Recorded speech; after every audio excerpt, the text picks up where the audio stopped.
कर्मों का खेल बड़ा ही निराला है। हर किसी को समझ में नहीं आता है।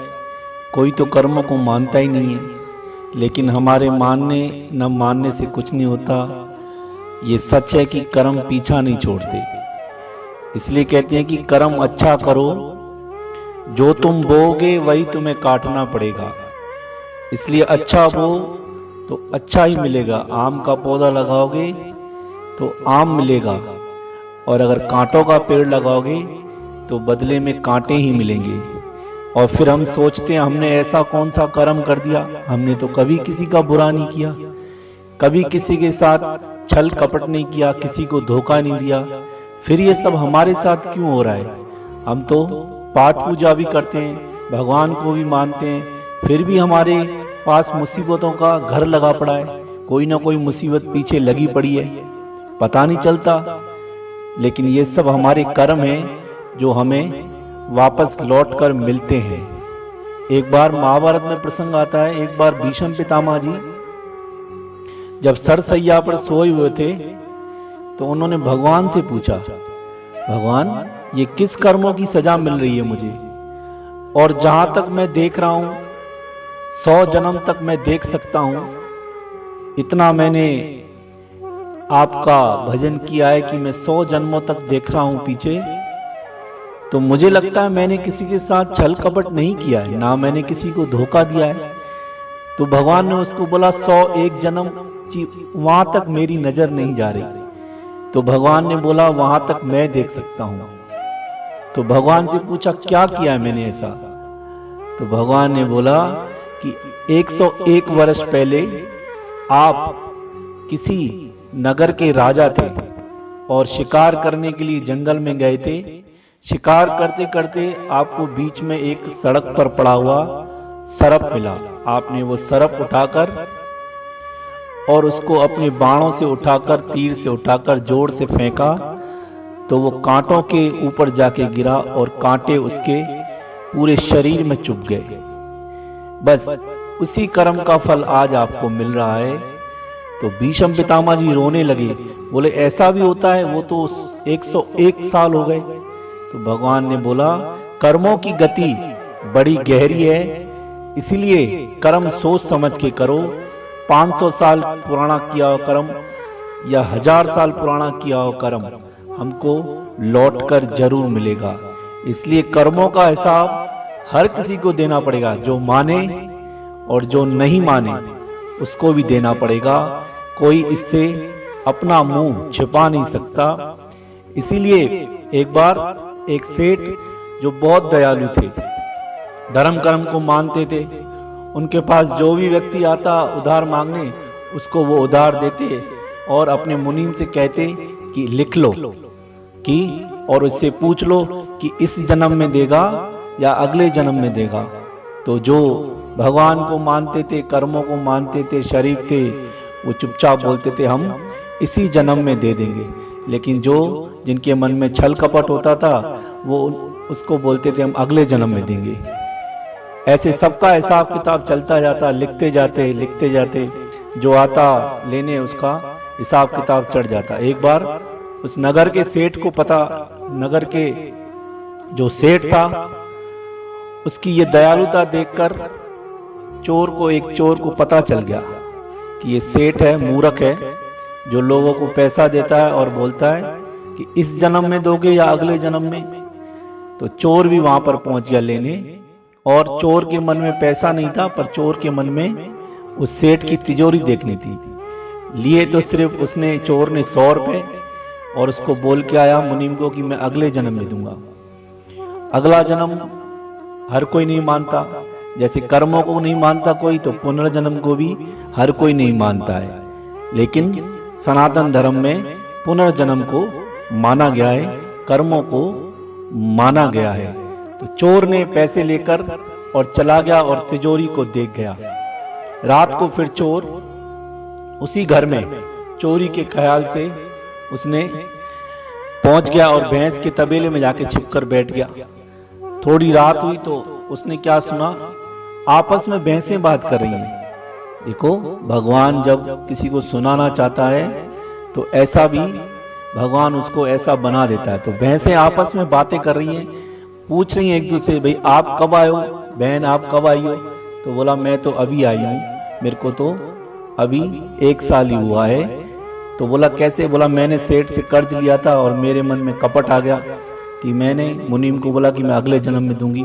अब मैं अगले जन्म में भैंस बनकर आई हूँ और दूध देकर इसका कर्ज चुका रही हूँ। आप कब आए हो? दूसरी भैंस ने पूछा। बोला मुझे 3 साल हो गए, मेरा भी यही हाल है कि मैं भी, ये आते हैं और मेरा दूध निकालते हैं और बेचते हैं, उससे जो पैसा मिलता है उससे मैं इनका कर्ज उतार रहा हूँ। भैंसों की बात सुनकर चोर के तो कान खड़े हो गए, फटाफट वहां से भागा और जैसे ही सुबह मुनीम को आके वो 100 रुपये वापस दे दिए और बोले बाबा मैं अगले जन्म में नहीं अभी दे देता हूँ, इसी जन्म में अपना कर्जा चुका देता हूँ। तो कर्म वापस लौट कर आते हैं और ये सब रिश्ते नाते जो भी हैं कर्मों से हमको मिलते हैं। अगर कोई बेटा बनकर आया है तो वो हमारा कर्म है, कोई बेटी बनकर आया है, कोई पिता पत्नी जो भी है, सब कर्मों के हिसाब से ही चलता है। इसीलिए चाहे दुख हो या सुख हो, हिसाब तो देना ही पड़ता है, ये प्रकृति का नियम है। हर किसी को कर्मों का हिसाब देना पड़ता है। हम कर्मों से भाग नहीं सकते, कोशिश करते हैं कि हम कर्मों से छूट जाएं, लेकिन नहीं। भगवान ने गीता में लिखा है कर्मणो गहना कर्मणो गति, कर्मों की गति बड़ी ही गहन है, बहुत ही गहरी गति है, उससे कोई भी इंसान बच नहीं सकता है। या कोई साधु हो, सन्यासी हो, संत हो, कोई भी हो, अगर कर्म किए हैं तो उन कर्मों का भुगतान करना ही पड़ेगा। स्वामी रामकृष्ण परमहंस जी को कैंसर की बीमारी हो गई थी और माता की परम भक्त थे। उनके शिष्यों ने उनको बोला आप माता से बात करते हो, माता को बोलकर अपनी इस बीमारी को दूर करा दो। लेकिन स्वामी रामकृष्ण परमहंस ने कहा नहीं, ये मेरे किए हुए कर्म हैं, उनको भोगना ही सही है। ये मुझे पता है कि मैं अगर माता को बोलूं तो माता मेरी बीमारी को दूर कर देगी। स्वामी रामकृष्ण परमहंस के ये वचन सुनकर सब चुप हो गए।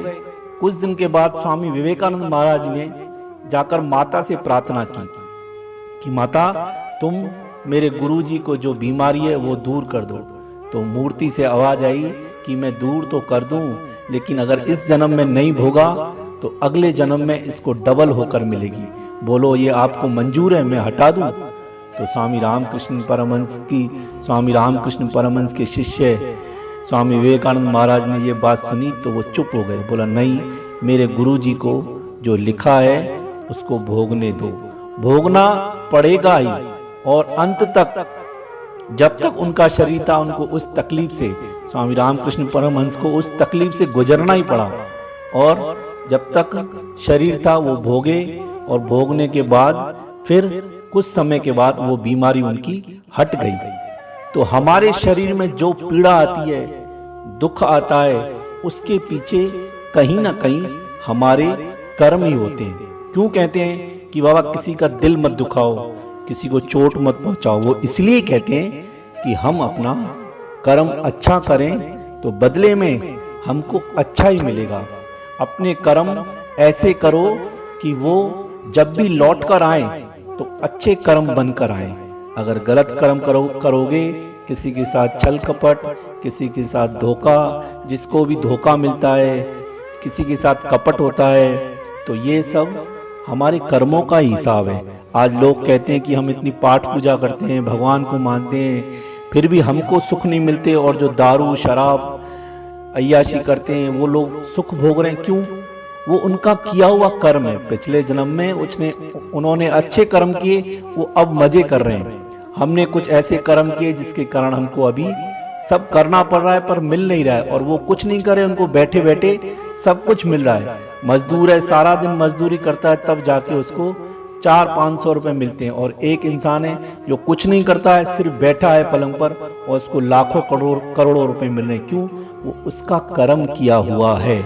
इसलिए कर्म जितने अच्छे करोगे, जितने अच्छे कर्मों में आप ध्यान दोगे, इसलिए हर कोई कहता है कि कर्मों को आप अपने सुधारें। कर्मों से कोई भी भाग नहीं सकता, हम भागने की कोशिश करेंगे। कर्म ऐसे हैं, दरवाजे खिड़कियां सब बंद कर दो। जिस नाली से पानी निकलता है घर का, उस नाली से भी कर्म घुसकर अंदर आएंगे और हमको भोगने ही पड़ेंगे।